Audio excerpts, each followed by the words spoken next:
Hello everybody, welcome back to Roz Grease Gaming with another replay. This is Wanderingbread in the Tier 8 Premium Lenin. Yes, you heard me right, this is Lenin. It's been a while since we pulled out a match with a Soviet premium, I guess I should say, but actually probably would say it's been a lot longer since we've done a match where we had at least a few of our good friends together in the RNG clan give us a good one. So Wanderingbread was playing, I guess, either here on the very recently and pulled out the Len just for fun. And well, this is what we got. Tier 8 Lenin. Probably one of the most spiciest of ships. This was a project, Project 21, by the Russians during the early years of World War II. They were looking at many battleship designs during their ramp up during the early years leading up to World War II, and they wanted to rebuild their fleet. And so they were, of course, looking at their enemies or potential competitors and seeing what designs they had. Since under the quote big fleet program, they wanted something with some decent caliber guns, they looked at the HMS Nelson, which was a battleship in the works by the British to make a 406mm gun that would be able to be, at that time, was still be able to be used during the Washington Naval Treaty. So the Russians saw this and said, well, we'll just take that design and see what we can do from it. And this is what they created. So what's nice about this ship compared to the Nelson is yes, the Nelson has the spicy heel and has very good chance of fire, high explosive. But what the Lenin takes from that, as was a more robust armor, because it actually has something not squishy, adds better armor piercing shells because it's not British, it's Russian, and also adds air defenses. And because of that, it is just a hell of a lot better. It is just a night and day change overall. This ship is a lot of fun to play. But enough of that. So here we are, the map Two Brothers, and oh boy, that's a Kutuzov. Brett's waiting. Yep, there's his chance. And as you can see with those red tracers, that is his. He's using the elite commander Nikolai Kuznetsov. Oh, those shells look very good. Yep, and that's a Citadel. That's a Paddlin. Yes. Sorry, Jingles, but that saying is internationally used. And oh yeah, I forgot to mention that about the this ship. If you're broadside, Lenin does not indiscriminate against you screwing up. Up, and Kuzov is attempting to hide in smoke. And those shells are very accurate. I hate to be him right now. Oh dear lord, not a Citadel. I was hoping for him to get a death strike on that one, but apparently not. But you can see right after not even 5 minutes into the match, and look what happened to his health. I said the ship has got some armor. I didn't say it was fully armored. It does tend to get hit, and when it does get hit, this thing does take a lot of damage. So Fred already lost half his health, but he is healing it up. He's pulling back. He did do some massive damage, so that actually took a massive slug out of the enemy. Where Fred's position is actually no brainer. He's on the flank here, on the outer side of Big Brother, Two Brothers here, and because of it, he's going to get discriminated because there's no one else there. He's alone. They're going to focus on somebody that they could see a lone wolf shooting at them. By the way, that's a Citadel and that Monarch. Fantastic shot. So Brett's now gotten himself already 3 citadels and 57,509 damage. Should we get more? I feel like this ship has not even had enough yet. It needs more damage. Give it to Brett. He once did more. Meanwhile, let's also talk about the guns on this thing a little bit. These are 406s, of course. 45 caliber were designed in these were like early design 1915. You have a fire rate of 33 seconds, which does take a little bit here. But the rotation of the turret is 180 degrees on these in 30 seconds. And you kind of need that because the top turret does rotate opposite to the other two, which makes sense. It's like that Ismo gun layout at tier 9. And the Nelson, it's just all front firing, so it's different altogether there. But yeah, all front firing guns with just a bunch of AA and a plane up in the back.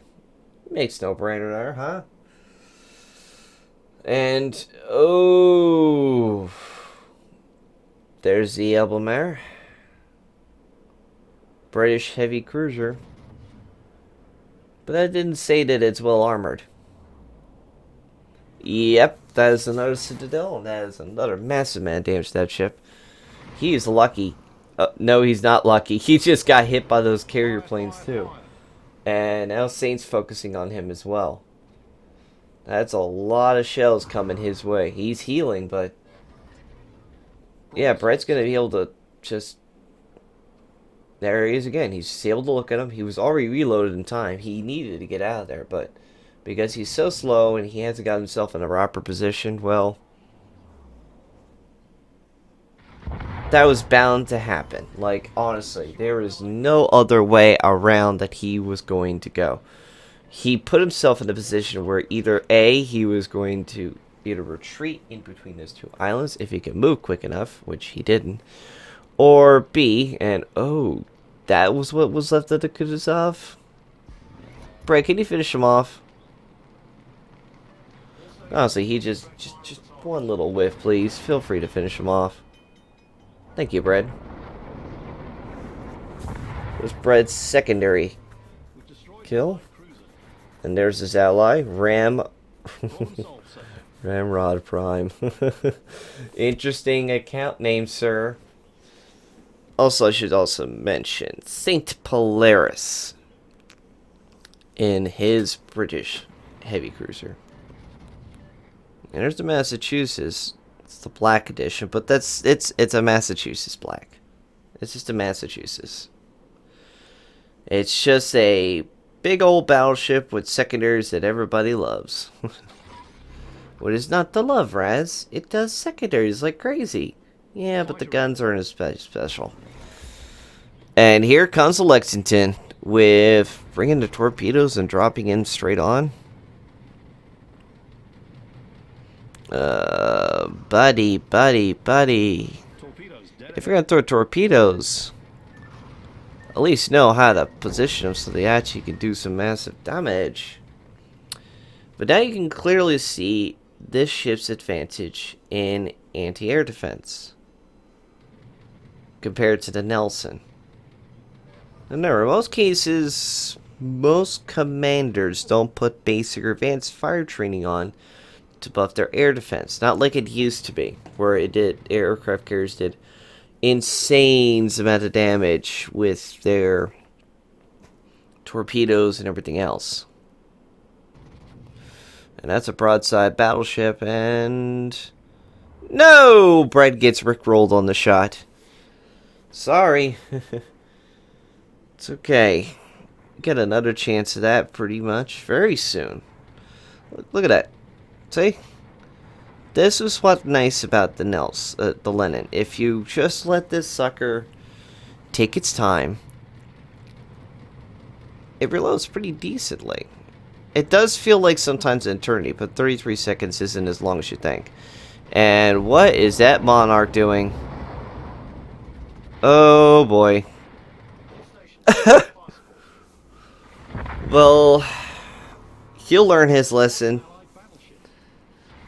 If not, you'll eventually learn it. And look at those guns again. All front firing, ready to go. Looks like Bread's going to be doing a little bit of Dancing with the Dragon there. As Bread's pushing straight in for that Massachusetts.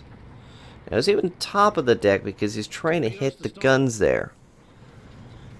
Right just above the guns. And that's going to do is either A, it's going to hit into the barbette and maybe incapacitate the gun. Or number 2, he's going to ignore and take a St. Polaris's torpedo from the back. But I was seeing it that he was going to possibly go in there. But what I just realized, and we'll back it up here, Fred basically made him look at him and was attempting to joust, but slowing on. Saint already drawn torpedoes in the water, predicting his movement. Once he was stuck there, all we had to do was drop the torpedoes. Well, and the rest is history. Whew, through all that explosive action, we have now ourselves, in this match, only 2 aircraft carriers and a destroyer left. Which, there's the aircraft carrier. Lexington. Very, very decent carrier. And now, the Shikaku and the Lexington are now focusing him for dear life. And the problem is Bread doesn't have a lot of health. And well,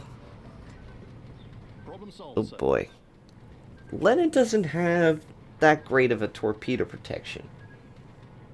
With all these torpedoes coming into him, he's going to have to do something about this very quickly. Well, Brad, can you fix that real quick?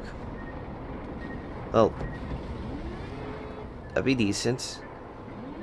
Oh, destroyer, you might want to keep away from the big floating ship. Ugh. Fire, fire, fire. I love how this guy says, "Thanks, man. It's your own fault, destroyer." Don't even yell at him. The only person you have to blame is yourself. You're just going into a giant battleship who's avoiding torpedoes. What do you think was going to happen to you? You think he was going to let you just steer right through? Anybody don't got time to talk and explain this to you. Bread's busy here.